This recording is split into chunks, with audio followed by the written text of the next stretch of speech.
The headlines. National Broadcasting Commission revokes licenses of AIT, Silverbird TV, 50 others over failure to renew their broadcast licenses. Troops clear camp of notorious bandit Lawal Kwalba in Kaduna Forest. Flood destroys 1,750 hectares of farmland, displaces 183 households in Adamawa State. And lastly, on the foreign scene, Russian and Chinese leaders to attend G20 summit in Indonesia's Bali in November. Hello and welcome to Trust TV News Updates. I am Martia Umar. Thank you for joining.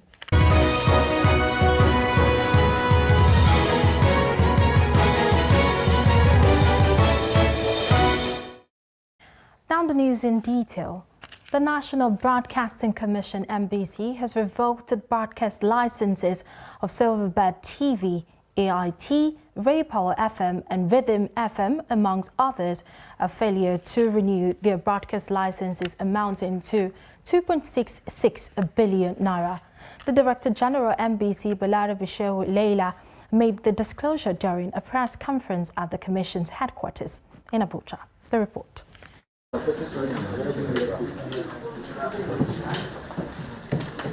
According to the Director General, the Commission has exhausted every means of dialogue with the defaulting stations as their outstanding debt to renew their licenses contravenes the NBC's Act and laws of the Federal Republic of Nigeria. In view of this development, the continued operation of the debtor station is illegal and constitutes a threat to national security. Therefore, after due consideration, the National Broadcasting Corporation (NBC) hereby announces the revocation of the license of the underlisted debtors and are hereby given 24 hours to shut down their stations or operations. Ileila said the Commission's officers nationwide is directed to work with security agents to ensure that defaulting stations are shut down within 24 hours. Our offices nationwide are hereby directed also to collaborate with security agencies across the country to ensure immediate compliance. If you want your license to be taken back to you, simply come and register with NBC again. Follow the process and get your license back. That's all.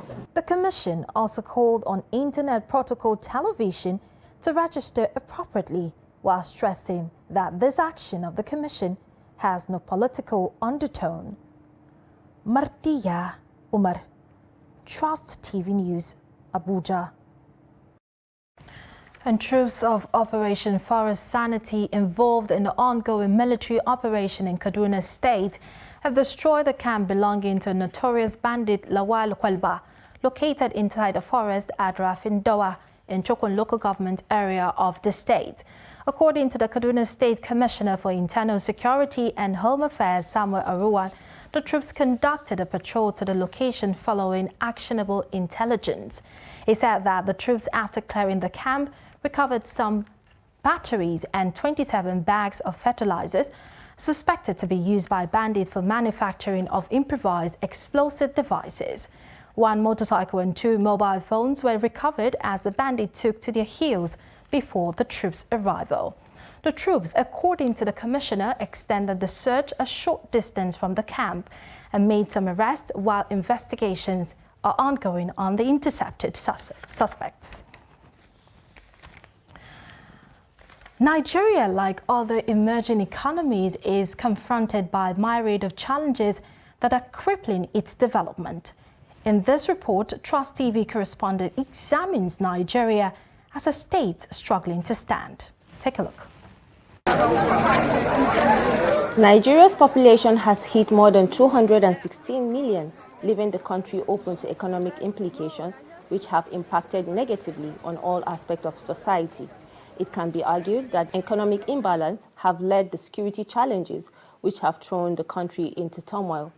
Kidnapping and killing innocent citizens is on the rise, and years of economic uneasiness have driven up crime rates, leaving Nigeria in a vulnerable state. Banditry, kidnapping, inflation, all of these things are enough to bring down the economy. If you go to places like Kano, the farmers there need funds. My place in Delta, the farmers need funds. You are not giving funds to farmers, and you are giving money to people who are from Chad, who are from Niger. For what? The education sector has taken a blow, and with it, the dreams of a young generation. But to cap it all, the World Bank has listed Nigeria among the top 10 countries with the worst inflation rate in the world, occupying the 8th position. The economy is suffering. We inside is even suffering too. They affect the business in many ways because 90 to 95% of the goods is imported. So once the exchange goes up, the goods goes up. And this increment on diesel and fuel has made the local one even to go up because the rate of transportation has increased. Rising inflation has impacted negatively on Nigeria's already difficult economic situation, with the people finding it difficult to keep up with unprecedented surge in prices. All of us, we need a good governance in this country, in different angle, because people in different way are talking, but they can't hear their voice. Please, in the highest authority, they should do something very possible to make sure that things is working again in this country. People really always think about economy as the basic problem of Nigeria. No. So the problem is not corruption, it's crisis of nationhood initiated by capitalism. Our exploiter, those who invaded our land, exploited us to the core. Despite projects, programs, and policy aimed at tackling these problems, Nigeria is struggling to leap up to take its rightful position among the Committee of Nations. And now to Adamawa, where the National Emergency Management Agency, NEMA, said floods have destroyed 1,750 hectares of farmland and displaced 183 households in Noman local government area of Adamawa. Head of operations, NEMA, Adamawa and Taraba, Laden Ayuba, made this known in an interview in Yola on Friday. He said most of the affected farmlands were areas where rice was being cultivated in commercial quantity. He said the agency conducted an on-the-spot assessment in the affected communities and will soon provide relief packages to victims, adding that food and clothing have been provided to the victims as a temporary relief measure. The education sector in Nigeria is facing many challenges ranging from out-of-school children, inadequate funding and insecurity. In Katsina State, these challenges hamper the development of not only the education sector, but the state as a whole.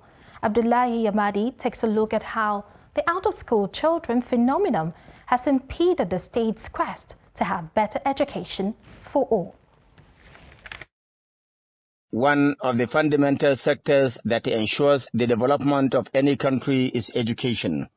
The out-of-school children phenomenon is a great challenge in attaining this objective. In Katsina State, there were 1 million out-of-school children between 2016 to 2018. Today, the number has significantly dropped to 776,000 children. Authorities in Katsina State attribute the phenomenon to poverty, cultural beliefs, and insecurity. In this state, and that's what we call integrated Quranic schools. We integrated them. We have almost 255 schools in 34 local governments, education authority that we have in the state, or the local government that we have in the state. So we have 255 schools. And the enrollment we have 2 million now, 47,355 pupils. Amidst of all these challenges, Katsina State, which used to be the citadel of education, is saying its funding of education is one of the best in the country. Overhead funds in this state is prompt. We receive it almost, I can say, all the time. Both the LES, every month, the governor is giving them their overheads. The governor is trying to run the affairs of education successfully. Stakeholders say that containing the scourge of out-of-school children is a very tedious task. However, the school feeding program and conditional cash transfer initiatives of the state government are playing a great role in controlling the scourge. Education is major within a period of time. So you find out that students who are supposed to graduate maybe in 3-4 years may likely spend 5, 6, 7 years in the university. And this will translate into having a gap in terms of knowledge and in terms of filling, certain vacancies in the civil service. All Nigerians agree that the education sector is witnessing its worst time in the history of Nigeria, with university education at a standstill for close to 6 months. The ASU strike on one hand, out of school children and insecurity on the other, put the education sector in Katsina at the edge of the sword. However, the question is, what are the implications of this strike and what are the students doing at best to pass time during the strike? I now surpass my time in redundancy doing nothing. By the next 2 or 3 months, I'm expecting to have my certificate as a student of School of Postgraduate. But now I don't even know my pet, and there were many like me from all the universities. So in fact, we are not happy. Educationists want government to declare a state of emergency on education in Nigeria to demonstrate its seriousness in putting the sector back on track. Abdullahi Ismail Ahmadi, Cross Television News, Katsina. Still on education, the Free Education and Schools Infrastructure Reform Policy introduced by Adamawa State Government has been described as mere preface. Although more than 10,000 out of over 200,000 out-of-school children in Adamawa State have been enrolled in school, more need to be done. Silas Lawal reports that data available reveal that 3 local government areas of the state have the largest percentage of out-of-school children. The report. In September 2019, among reforms initiated by state government is the immediate commencement of building and reconstructions of schools across the state, aimed at complementing the free education policy introduced. However, 3 years after the pronouncement of the policy, schools, especially in the state capital, are not doing well. This is a GDS's Dobeli exams hall, where free WAEC and NECO used to be held. Some of the schools visited classes were not in good condition, as they are either leaking or without doors, windows and chairs, a situation that forced students to sit on the floor, while some pupils are disengaging. I am 14 years old and I am not in school, although I have finished my primary school last year. That is why I engage myself into this scavenging job. If enrolled, I will continue with my education. I have never been to school because my parents are poor. I know they cannot afford to my school. That is why I concentrated in this business to support them and my younger ones. The schools here are not free because they are still ask us to pay school fees. The story of this school is similar to other schools. Adamawa State government is paying WAEC and NECO, that's all. But apart from that, there's nothing on ground. I'm talking to you now, I am a teacher. And in my school, and most of schools in the Yola metropolis, there are no chairs for students to sit. The situation is very pathetic. However, stakeholders say the present government is doing better, especially in the areas of free education, school feeding program, teacher welfare, and employment. Present government took education as a serious business. NECO and WAEC is being paid, and no child now is paying anything in the school. That is a moral booster. And that's why some people will want to leave the private school in order to come to government school. Meanwhile, on a different note, some university students explain how are they coping with the strike. We're still hoping. Maybe they will call us. Every month we hope for calling, they are not calling. Every month they are not calling. The federal government, imagine saying that they don't know that ASUU are on strike. No, this is not the education we need for Nigeria. Just passing by, I saw some group of violence. Meanwhile, from the men looking, most 80% are youths. 80% of them are youths. They are engaging in so many violent activities. Then I said in my mind, had it been we were in school, it will not lead to such activities. With no possible solution to the strike, educationists are worried that the already dwindling education system may even go worse. Silas Lawan, Trust TV News, Yola. You're watching Trust TV News updates. Coming up shortly, we'll take a look at children's street hawking menace. These and other stories after the break. Do stay with us.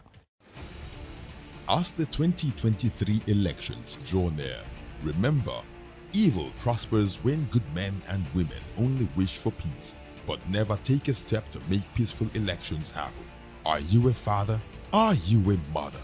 What are you saying to your children as elections approach? Have you warned them not to let themselves be used to cause violence? Have you explained to them what the consequences of electoral violence might be? Do your part to make peaceful elections happen. Talk to your children. Protect them from unscrupulous politicians who want to put them in harm's way, while their own children are comfortable at home, within and outside the country. Let's join hands to make 2023 elections peaceful.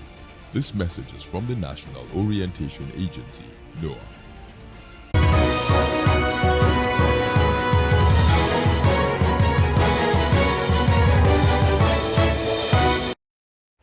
Welcome back. You're still watching Trust TV News Update. Before the rest of the news, a recap of our top stories. We told you that MBC revokes licenses of AIT, Silverbird TV and 50 others over failure to renew their broadcast licenses. And the troops clear camp of notorious bandit Lawal Kwalba in Kaduna Forest. And to other stories, Trust TV Network is partnering with Kano Urban Planning Development Authority and other organizations in Kano to ensure professional information dissemination to Nigerians. At a courtesy visit to some organizations in the state, Trust TV's Chief Operating Officer, Ibrahim Shehu, assured that Trust TV Network, as a new brand of Media Trust Group, is committed to ensuring professional journalism across the country. Correspondent Idris Jabrin reports. These are management staff of the Media Trust Group in Kano to introduce the establishment of the Trust TV network and to further extend partnership with some organizations across the commercial city of Kano as part of Trust TV's commitment in documenting the Nigerian story. Media Trust Group is transiting into the electronic space. We've set up the Trust TV, which has been in operations for over 1 year. At the moment, because this week is our 1 year anniversary for Trust TV. And as you know, the television space is saturated. And we come in as Trust TV, we want to build on what Daily Trust has done. As a national medium, we believe at the national stage, we don't have a TV channel that represents the core values of Northern Nigeria. Even though we see ourselves as a national medium, but we want to see ourselves as a Northern medium.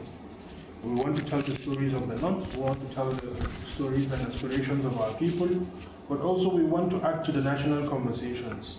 Sometimes when you watch the national TV stations in quotes and you see the panelists or the programs, you don't see the reflections of ourselves. While recalling the role of Daily Trust newspapers in information dissemination, Managing Director of the Kano Urban Planning and Development Authority assures that the authority will equally work with Trust TV in carrying out their operations. The visit is a very wishful visit for us. We were expecting. We are very delighted and we are very happy about the visit. If somebody will all along from Abuja to come to you in Kano purposely to appreciate what you are doing, then this visit must be a very recommendable visit. Meanwhile, the Media Trust Group delegates also visited the Kano campus of the Skyline University and Al-Hamsad Group of Company to introduce the Trust TV brand of the Media Trust Group. We do have the mass communication program that we are running. We even have our students who will be graduating from the same program this year, inshallah, by November. And at the same time, we are currently working on our labs, the radio lab and the TV station lab that we're working on. So I believe that registrar, in collaboration with the Dean of the School of Art Management and Social Sciences, will be the right people to look at how we can collaborate and have an MOU towards that angle. Like you clearly said, I mean, it's not, we can't have people who can come in for lectures, for workshop, for conference. You know, we do all that. We do have webinars that we do run. And I mean, when it comes to educational platform, sky is only the beginning. There's so many things that you could do together. While Trust TV Network celebrates 1 year of uninterrupted transmission, business partners hopes that the company will continue to maintain its current professional standard. Idris Jibrin, Trust TV News, Kano. A cross-section of Benue residents have condemned street hawking by underage children. The act, according to them, is an infringement on the rights of children and should be stopped. The report. Across the length and breadth of the Benue state capital, these children who were meant to be under caregivers or better still in school are seen hawking one way or the other. I feel parents should just take time, face their responsibilities, embrace their responsibilities. You have children to care for, you don't have them to help you. You don't have them to help, they don't need to help you take care of yourself or themselves. If a child is hawking, I think you are making the child work for him or herself. They have to pull their weight in the family, which is wrong. A child should be able to enjoy childhood, be taken care of to a certain age. When they get to that age, maybe 18, then they can begin to think of fending for themselves. A teacher, Catherine Jinge, says the children hawking have the right to be in school. She added that with street hawking, they are exposed to all forms of danger, including psychological torture.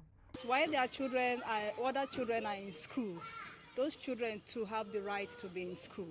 And those children who are hawking out there are exposed to so many dangers, especially, we say even sexual harassment, because these days you find children being abused sexually.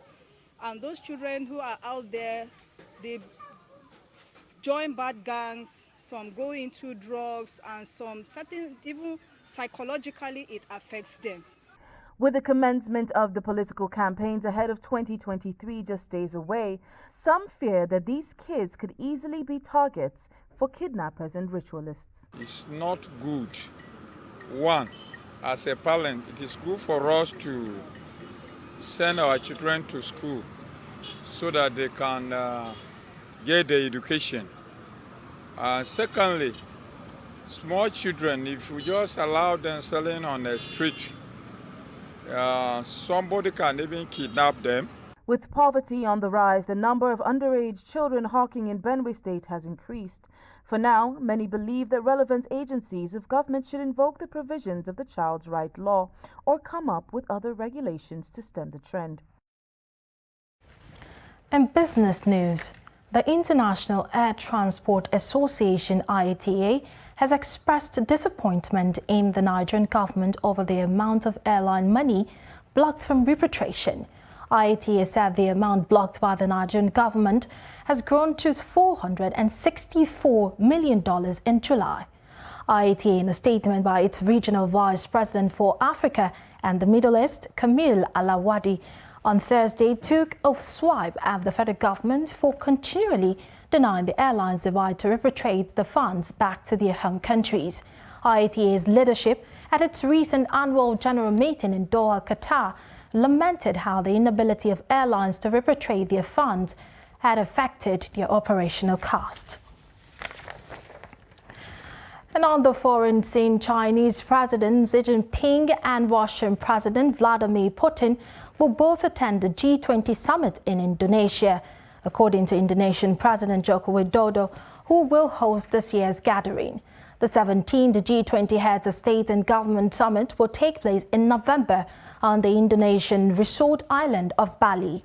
The G20 is a strategic multilateral platform connecting the world's major developed and emerging economies, which represents more than 80% of world GDP, 75% of international trade, and 60% of the world population.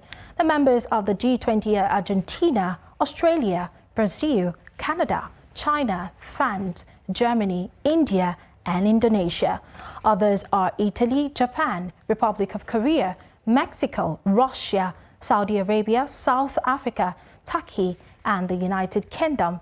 The United States and the European Union, while it's part of the European Union, while Spain is invited as a permanent guest. And finally, in sport, Barcelona striker Robert Lewandowski on Thursday was robbed at the club's training facility, and according to sport newspaper Marca, the incident occurred when the arrival of the Ciudad Deportiva won Gamper ahead of the Barcelona afternoon training session. A watch allegedly valued at €70,000 was stolen from the Polish international when he stopped to say hello and take photos with fans who waited for the players at Sant Wandaspi. One fan managed to open the passenger's side door and took the watch, much to Lewandowski's surprise. The striker immediately called the police, who took his statement, arrested the criminals, and recovered the stolen item. And that ends the news update at this hour. For more, you can follow us across all our social media platforms. I am Martia Umar. Thank you for watching and stay tuned.